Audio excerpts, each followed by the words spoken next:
তো চা তো মাশাআল্লাহ ভালোই বানাইছেন। চা তো ভাই ভরিয়ে গেছে এক কাপ। চা তো ভরিয়ে গেছে গা। কেউ জাকির ভাই কি খবর আছেন কেমন? একদম ভালো আছি। বলে ভাই আপনি হঠাৎ এই জায়গায় আর কি চা বানাইতেছেন? এই যে নতুন দোকান দিলাম না। দোকানে কি নতুন দিচ্ছেন নাকি? হ্যাঁ, তো চা তো মাশাআল্লাহ ভালোই বানাইছেন। চা তো ভাই ভরিয়ে গেছে এক কাপ।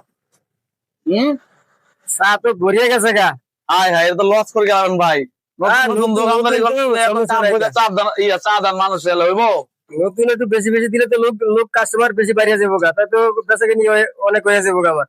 ও এটা অবশ্য ঠিক, এটা একটা টেকনিক ব্যবসা নাকি? হ্যাঁ, দেখা যায় একটু কাস্টমার একটু বেশি পাইলে দেখা যায় কাস্টমার গুলো একটু চাপও বেশি। হ্যাঁ, হ্যাঁ, চাপবে বেশি, মাল ভালো দিলে তো চাপবে বেশি। তা ব্যবসা বাণিজ্য কি অবস্থা, কেমন কি চলে? আছে মোটামুটি ভালো। এটা কার? এই হলো আমাদের নতুন চা বিক্রেতা। এবার ধারে আয়। হ্যাঁ, আমাদের জাকির ভাই অনেক পূর্ব পরিচিত লোক।